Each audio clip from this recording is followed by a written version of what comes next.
जय जगन्नाथ बंधुगण आज आम जानिबा 17 मार्च 2024 रविवार दिन द्वादश राशि राशिफल विषय रे।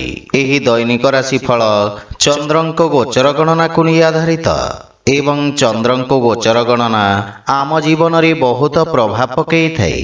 तो आसंतु सर्वप्रथमे जानिबा आजिर तिथि और राशि नक्षत्र विषय रे। आज होची 17 मार्च 2024 रविवार फाल्गुन शुक्ल पक्ष अष्टमी रात्र 9:55 गते नवमी। आज मृगशिरा नक्षत्र दिवा 4:48 गते आरद्रा नक्षत्र। आज मिथुन चंद्र अहोरात्र। आजिर सांवत्सरिक श्राद्ध अष्टमीर एकधिष्ठ पार्वण। आजिर शुभ बेला प्रातः 6:49 रु दिवा 10:02 पर्यंत। आजिर सूर्योदय प्रातः 6 घंटा।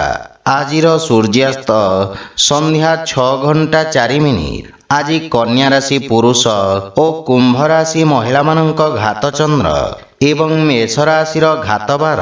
आज नड़िया और आमिष खाइबा निषिद्ध। तो बंधुगण आसंतु जानिबा आजिर राशिफल विषय रे। ता पूर्वरु आम चैनल को जो मैंने नुआ करी आछंती तले थिवा लाल रंगर सब्सक्राइब बटन को दबाई आम चैनल को सब्सक्राइब करंतु और पाखरे थिवा घंटी बटन को दबाई ऑल रे सिलेक्ट करंतु काहेकि ना आमे अपलोड करिथवा प्रत्येक वीडियोर नोटिफिकेशन आपण सर्वप्रथमे पाई परिबे। तो प्रथमे जानिबा मेष राशि विषय रे। आपणक तृतीय स्थान रु चंद्रदेवंक गोचर आपणको सफलतार आउ किछि सुजोग प्रदान करिबा। व्यवसाय दृष्टिरु किछि क्षुद्र यात्रा लाभदायक प्रमाणित हेबा। आपण निज भितरे एक नुआ सकारात्मक ऊर्जा अनुभव करिबे। भाई और भौणी मानक सहयोग रे आपणकर समस्त कार्य सफलतार सहित संपन्न हेब। पारिवारिक सुख समृद्धता वृद्धि पाइब एवं जीवन साथी पूर्ण समर्थन प्राप्ति हेब। विदेशरू किछि उत्तम खबर मिलिबारु मन प्रसन्न रहिब। बड़ भाई मानकर विशेष समर्थन आपणक अग्रगतिर कारण हेब एवं पितांक स्वास्थ्य प्रति विशेष जत्न नेबार आवश्यकता रहिछि। आर्थिक स्थितिर उन्नति हेब किंतु पारिवारिक खर्चरी वृद्धि आपणको मानसिक चिंतित करिब। सेथिपाई अनावश्यक खर्चरू आपण दूरे रुहंतु। आपण धार्मिक आध्यात्मिक कार्य भाग नेबे। सहयोगी मानक ठारू लाभ मिलिबार जोग रहिछि एवं स्वास्थ्य अवस्था उन्नति हेब किंतु सतर्कता बजाय रखंतु। आज आपण वृद्ध व्यक्ति सहायता करंतु शुभ फल पाइबे। वृष राशि आपणक द्वितीय भाव रे चंद्रदेवंक गोचर आपणक वाणी को प्रभावशाली करिब एवं आपणक व्यक्तित्व रे एक नूतन आकर्षण हेब। लोक माने आपणक ठारू परामर्श एवं मार्गदर्शन प्राप्त करिबे। वक्तृत्व एवं लेखनी संबंधित व्यवसायर ख्याति विस्तार हेब एवं नूतन सुजोग मिलिब। आपणक वाणीर मधुरता आपणक संपर्क रे एक नूतन सतेजता आनिब। पारिवारिक जीवन रे सुख एवं समृद्धता आसिब। आपण जीवन साथी ठारू सम्मान प्राप्त करिबे। सान भाई भौणी ठारू स्नेह पाइबे एवं सेमाने आपणको अनुसरण करिबे। प्रेम संबंध पई समय उत्तम अनुकूल रहिछि एवं पूर्वरु लागि रहितवा दूरत्व दूर हेब। आर्थिक स्थिति उत्तम हेबाकु लागिब। आयर नूतन स्रोतरु धन प्राप्तिर जोग रहिछि। अधिकारी वर्गरु आपणक कार्य को सम्मान प्राप्ति हेब। छात्र छात्री माने निजको उपयुक्त भाव रे प्रकाश करिबाकु समर्थ हेबे एवं उन्नतिर मार्ग प्रशस्त हेब। आपणक कार्य सबुठारे प्रशंसित हेब। स्वास्थ्य अवस्था उत्तम अनुकूल रहिछि एवं श्वास संबंधित रोग रे सुधार आसिब। आज आपण सूर्यदेव को जल अर्पण करंतु शुभ फल पाइबे। मिथुन राशि आपणक राशि स्थान रे चंद्रदेव को गोचर आपणक व्यक्तित्व रे धैर्य तथा संयम भली गुणर समावेश करिब। ଆପଣଙ୍କ ବର୍ଦ୍ଧିତ ଆତ୍ମବିଶ୍ୱାସ ଭବିଷ୍ୟତରେ କଠିନ ପରିସ୍ଥିତି ସହିତ ଲଢ଼ିବାର କ୍ଷମତା ପ୍ରଦାନ କରିବ। ଆପଣଙ୍କର ବନ୍ଧୁମିତ୍ର ଆପଣଙ୍କ ପାଇଁ ସହାୟକ ହେବେ। ବିଦେଶରୁ କୌଣସି ପ୍ରକାର ସୁଖଦ ସମାଚାର ପ୍ରାପ୍ତି ହେବ। କାର୍ଯ୍ୟକ୍ଷେତ୍ରରେ ଜୀବନସାଥୀଙ୍କ ପରାମର୍ଶ ସହାୟକ ହେବ ଏବଂ ଜୀବନସାଥୀଙ୍କ ସହିତ ସମ୍ପର୍କରେ ପ୍ରଗାଢ଼ତା ଆସିବ। ଭାଇ ଓ ବନ୍ଧୁମାନଙ୍କ ସହଯୋଗ ଆପଣଙ୍କ ସୁଖ ଏବଂ ଆତ୍ମବିଶ୍ୱାସକୁ ବୃଦ୍ଧି କରିବ। ବିବାହଯୋଗ୍ୟ ବ୍ୟକ୍ତିଙ୍କ ପାଇଁ କିଛି ଭଲ ପ୍ରସ୍ତାବ ଆସିବାର ସମ୍ଭାବନା ରହିଛି। ପ୍ରେମ ଜୀବନରେ ମଧୁରତା ଆସିବ। ଆର୍ଥିକ ସ୍ଥିତି ମଜବୁତ ହେବାକୁ ଲାଗିବ, କିନ୍ତୁ ଅନାବଶ୍ୟକ ଖର୍ଚ୍ଚ ଉପରେ ନିୟନ୍ତ୍ରଣ ବଜାୟ ରଖିବା ଉଚିତ। ଆପଣଙ୍କ ଜୀବନରେ ଘଟୁଥିବା ସମସ୍ତ ପରିବର୍ତ୍ତନ ଆପଣଙ୍କ ପାଇଁ ସକାରାତ୍ମକ ଫଳ ପ୍ରଦାନ କରିବ। ବିଶେଷ କରି କଳା କ୍ଷେତ୍ରରେ ଜଡ଼ିତ ଲୋକମାନେ ଖ୍ୟାତି ଅର୍ଜନ କରିବେ, କିନ୍ତୁ ସ୍ୱାସ୍ଥ୍ୟାବସ୍ଥା ମଧ୍ୟମ ରହିବ। ଦୈନିକ ଦିନଚର୍ଯ୍ୟାକୁ ବ୍ୟବସ୍ଥିତ ରଖିବା ସହିତ ଜୀବାଣୁଜନିତ ରୋଗରୁ ସାବଧାନ ରୁହନ୍ତୁ। ଆଜି ଆପଣ ଗୋମାତାଙ୍କୁ ଖାଇବାକୁ ଦିଅନ୍ତୁ, ଶୁଭ ଫଳ ପାଇବେ। କର୍କଟ ରାଶି, ଆପଣଙ୍କ ରାଶିରୁ ଦ୍ୱାଦଶ ଭାବରେ ଚନ୍ଦ୍ରଦେବଙ୍କ ଗୋଚର କାରଣରୁ ଆପଣ କିଛି ଅପ୍ରତ୍ୟାଶିତ କ୍ଷତିର ସମ୍ମୁଖୀନ ହୋଇପାରନ୍ତି। ଛାତ୍ରଛାତ୍ରୀମାନଙ୍କୁ ନିଜ ଲକ୍ଷ୍ୟ ହାସଲ କରିବାକୁ ଅଧିକ ସଂଘର୍ଷ କରିବାକୁ ପଡ଼ିବ। ଚାକିରି ଓ ବ୍ୟବସାୟ କ୍ଷେତ୍ରରେ କିଛି ଅନାବଶ୍ୟକ ବ୍ୟବଧାନ ଉତ୍ପନ୍ନ ହେବ ଏବଂ ପାରିବାରିକ ଜୀବନରେ କୌଣସି ଦ୍ୱନ୍ଦ୍ୱ ହେଲେ ପରିବାରରେ ଆଲୋଚନା ଦ୍ୱାରା ସମାଧାନ ହେବ। ପାରିବାରିକ ସହଯୋଗ ସମସ୍ୟାରୁ ମୁକ୍ତି ପାଇବାରେ ସାହାଯ୍ୟ କରିବ। ଆପଣଙ୍କ ଭବିଷ୍ୟତ ଏବଂ ପାରିବାରିକ ସମ୍ପର୍କ ବିଷୟରେ ଆପଣ ସାମାନ୍ୟ ଚିନ୍ତିତ ରହିବେ, କିନ୍ତୁ ଧୈର୍ଯ୍ୟବାନ ତଥା ଏକାଗ୍ର ଚିତ୍ତ ହୋଇ ନିଜ କର୍ତ୍ତବ୍ୟର ନିର୍ବାହନ କରିବେ। ପ୍ରେମ ସମ୍ପର୍କରେ କିଛି ସମସ୍ୟା ଦେଖାଦେଇପାରେ, ସେଥିପାଇଁ ବାଣୀରେ ନିୟନ୍ତ୍ରଣ ବଜାୟ ରଖନ୍ତୁ। ଆର୍ଥିକ ସ୍ଥିତି କ୍ଷେତ୍ରରେ ପାରିବାରିକ ଖର୍ଚ୍ଚ ବୃଦ୍ଧି ଆପଣଙ୍କୁ ମାନସିକ ଚିନ୍ତିତ କରିବ ଏବଂ ନୂତନ ଆୟର ଉତ୍ସ ଉପରେ ଧ୍ୟାନ ଦେବାର ଆବଶ୍ୟକତା ରହିଛି। କିନ୍ତୁ ଉଚ୍ଚ ଅଧିକାରୀଙ୍କ ସହିତ ସମ୍ପର୍କର ବିଶେଷ ଧ୍ୟାନ ରଖନ୍ତୁ। କାର୍ଯ୍ୟକ୍ଷେତ୍ରରେ କୌଣସି ପ୍ରକାରର ପରିବର୍ତ୍ତନ ପାଇଁ ଏହି ସମୟ ଶୁଭ ନୁହେଁ। ସ୍ୱାସ୍ଥ୍ୟାବସ୍ଥା ମଧ୍ୟମ ରହିବ, ସେଥିପାଇଁ ମନରେ ଶାନ୍ତି ଏବଂ ଏକାଗ୍ରତା ବଜାୟ ରଖିବାର ପ୍ରୟାସ କରନ୍ତୁ। ଆଜି ଆପଣ ଅସହାୟ ଲୋକଙ୍କ ସାହାଯ୍ୟ କରନ୍ତୁ, ଶୁଭ ଫଳ ପାଇବେ। ସିଂହ ରାଶି, ଆପଣଙ୍କ ରାଶି ସ୍ଥାନରୁ ଏକାଦଶ ଭାବରେ ଚନ୍ଦ୍ରଦେବଙ୍କ ଗୋଚର ଆପଣଙ୍କ ଅକ୍ଲାନ୍ତ ପରିଶ୍ରମର ସୁଖଦ ପରିଣାମ ପ୍ରଦାନ କରିବ ଏବଂ ଉତ୍ତମ ଲାଭର ସ୍ଥିତି ରହିଛି। କାର୍ଯ୍ୟକ୍ଷେତ୍ରରେ ଆପଣଙ୍କ ମାନସମ୍ମାନ ବୃଦ୍ଧି ପାଇବ। ଆପଣ ନୂତନ ଲୋକଙ୍କ ସହିତ ସାକ୍ଷାତ କରିବେ ଏବଂ ଆପଣଙ୍କର ସାମାଜିକ କ୍ଷେତ୍ରର ବିସ୍ତାର ହେବ। ପାରିବାରିକ ଜୀବନରେ ପରିବାରର ସ୍ୱାର୍ଥରେ କରାଯାଇଥିବା ପ୍ରୟାସର ଉତ୍ତମ ପରିଣାମ ପ୍ରାପ୍ତି ହେବ ଏବଂ ପାରିବାରିକ ସମ୍ପତ୍ତିରେ ବୃଦ୍ଧି ହେବାର ସମ୍ଭାବନା ରହିଛି। ପୈତୃକ ସମ୍ପତ୍ତି ପାଇବାର ପୂର୍ଣ୍ଣ ସମ୍ଭାବନା ରହିଛି। ଯେକୌଣସି ବାଦବିବାଦ ଆପଣଙ୍କ ସପକ୍ଷରେ ସମାଧାନ ହେବ। ସନ୍ତାନ ପକ୍ଷରୁ ସୁଖଦ ସମାଚାର ପ୍ରାପ୍ତି ହେବାର ସମ୍ଭାବନା ରହିଛି। ଆପଣଙ୍କ ଦାୟିତ୍ୱରେ ମଧ୍ୟ ବୃଦ୍ଧି ଘଟିବ।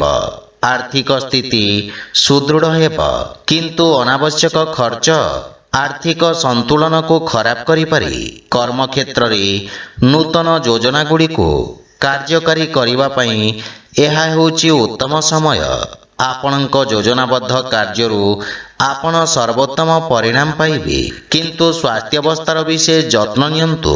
ଅନିଦ୍ରା ଏବଂ ମାନସିକ ଚାପରୁ ଆପଣ ଦୂରେଇ ରୁହନ୍ତୁ। ନିତ୍ୟକର୍ମକୁ ନିୟମିତ ରଖିବାକୁ ଚେଷ୍ଟା କରନ୍ତୁ।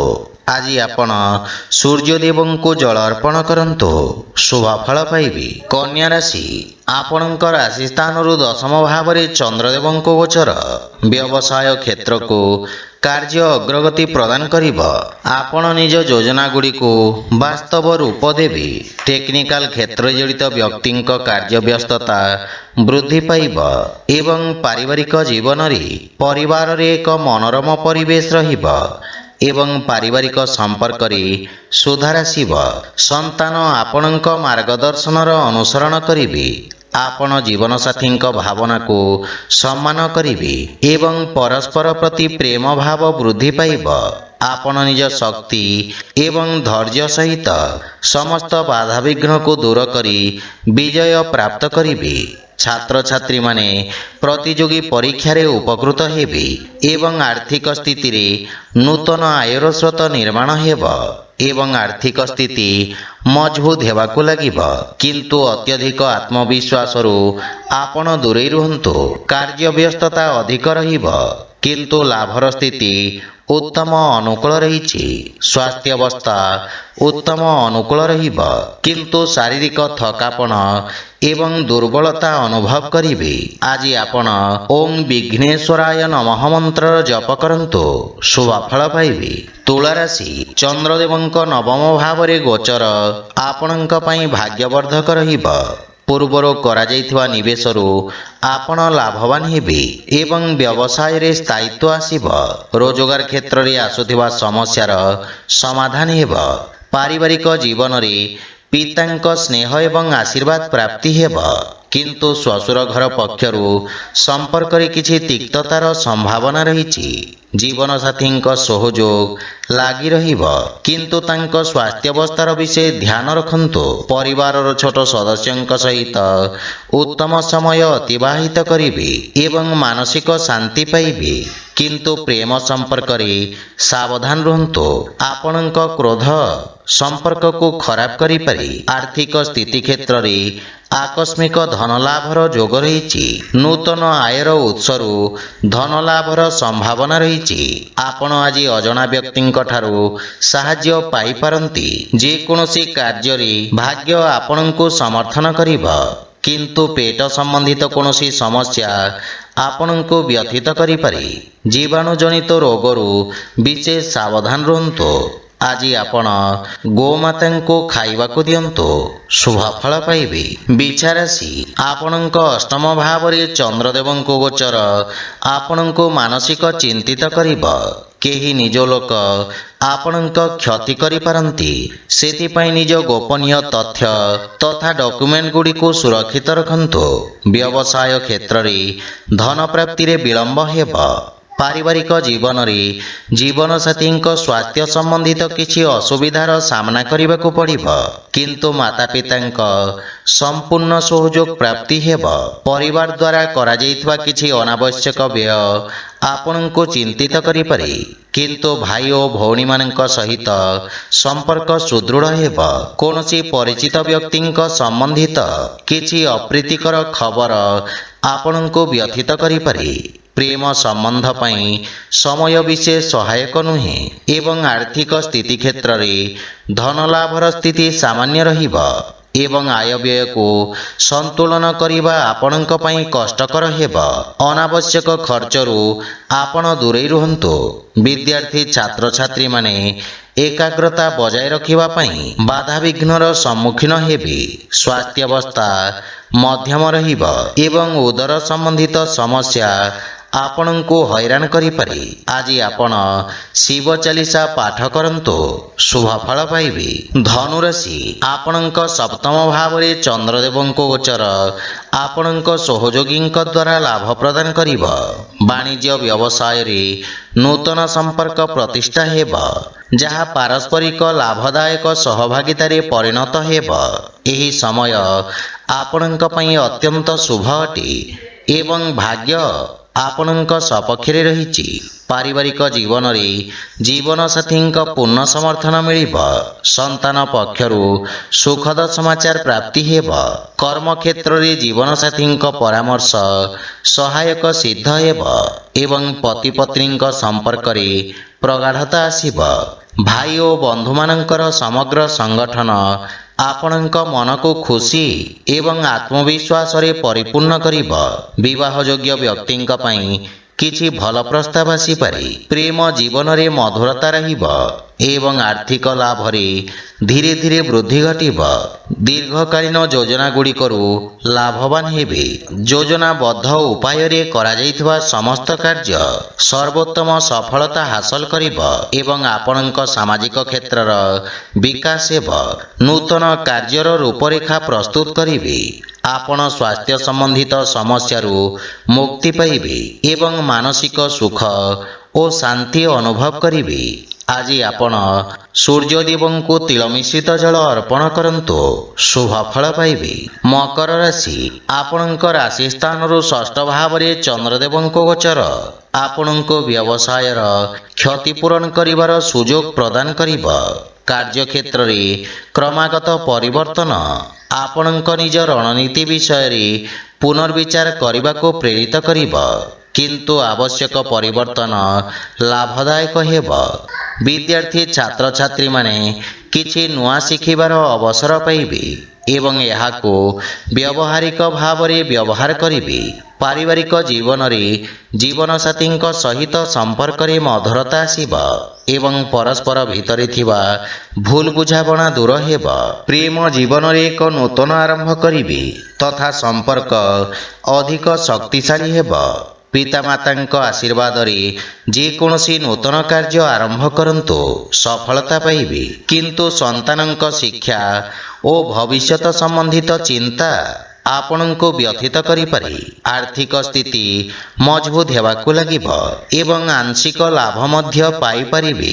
ରାଜକୀୟ କାର୍ଯ୍ୟ ପକ୍ଷରୁ ରୋଜଗାର କରିବାରେ ସଫଳତା ମିଳିବ ଏବଂ ଆପଣଙ୍କ ସମସ୍ତ ବ୍ୟବସାୟିକ ଦାୟିତ୍ୱ ତୁଲାଇବାରେ ଆପଣ ସଫଳ ହେବେ। ସ୍ୱାସ୍ଥ୍ୟାବସ୍ଥା ସାମାନ୍ୟ ଦୁର୍ବଳ ରହିବ।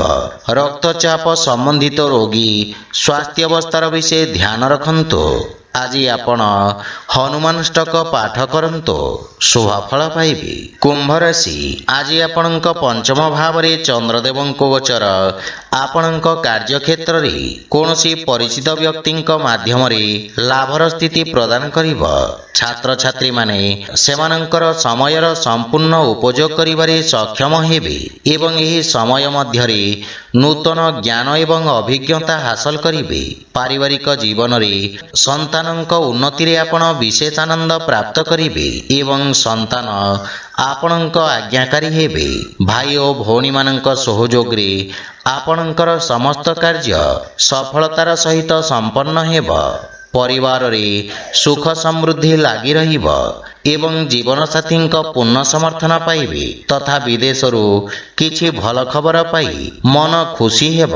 ବଡ଼ ଭାଇଙ୍କ ବିଶେଷ ସମର୍ଥନ ଆପଣଙ୍କ ଅଗ୍ରଗତିର କାରଣ ହେବ, କିନ୍ତୁ ପିତାଙ୍କ ସ୍ୱାସ୍ଥ୍ୟ ପ୍ରତି ବିଶେଷ ଯତ୍ନ ନେବାର ଆବଶ୍ୟକତା ରହିଛି।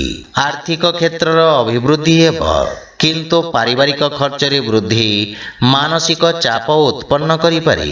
ସ୍ୱାସ୍ଥ୍ୟାବସ୍ଥାରେ ଉନ୍ନତି ହେବ, କିନ୍ତୁ ସତର୍କତା ବଜାୟ ରଖନ୍ତୁ। ଆଜି ଆପଣ ବଜରଙ୍ଗ ବାଣ ପାଠ କରନ୍ତୁ, ଶୁଭ ଫଳ ପାଇବେ। ମୀନ ରାଶି, ଆପଣଙ୍କ ଚତୁର୍ଥ ଭାବରେ ଚନ୍ଦ୍ରଦେବଙ୍କ ଗୋଚର ଆପଣଙ୍କୁ କିଛି ମାନସିକ ଚାପ ପ୍ରଦାନ କରିବ। କାର୍ଯ୍ୟକ୍ଷେତ୍ରରେ ଏକାଗ୍ରତା ବଜାୟ ରଖିବାରେ ଅସୁବିଧାର ସାମ୍ନା କରିବାକୁ ପଡ଼ିବ। ବ୍ୟବସାୟରେ ଲାଭ ପ୍ରତି ସତର୍କତା ବଜାୟ ରଖନ୍ତୁ। ଯଦି କୌଣସି ଦୀର୍ଘ ଦୂରଯାତ୍ରା ଆବଶ୍ୟକ ନୁହେଁ, ତେବେ ଏକ ଶୁଭ ସମୟ ପାଇଁ ଅପେକ୍ଷା କରନ୍ତୁ ଏବଂ ପାରିବାରିକ ଜୀବନରେ ଘରର ସଦସ୍ୟଙ୍କ ସ୍ୱାସ୍ଥ୍ୟାବସ୍ଥାକୁ ନେଇ ଆପଣ ଚିନ୍ତିତ ରହିବେ ଏବଂ ମାତାଙ୍କ ସହିତ କିଛି ଯୁକ୍ତିତର୍କ ଓ ବାଦବିବାଦର ସମ୍ଭାବନା ରହିଛି, କିନ୍ତୁ ପରିବାର ସଦସ୍ୟଙ୍କ ସହିତ ଉତ୍ତମ ସମୟ ବ୍ୟତୀତ କରିବେ। ଘରର ସାଜସଜ୍ଜା ଓ ରକ୍ଷଣାବେକ୍ଷଣ ପାଇଁ ଆପଣ ଖର୍ଚ୍ଚାନ୍ତ ହେବେ, କିନ୍ତୁ ପିତାଙ୍କ ମାର୍ଗଦର୍ଶନରୁ ଲାଭ ପ୍ରାପ୍ତି ହେବ। ଶ୍ୱଶୁର ଘର ପକ୍ଷରୁ ସମ୍ପର୍କରେ ମଧୁରତା ଆସିବ ଏବଂ ଆର୍ଥିକ ସ୍ଥିତି କିଛି ମାତ୍ରାରେ ଚାପଗ୍ରସ୍ତ ରହିପାରେ।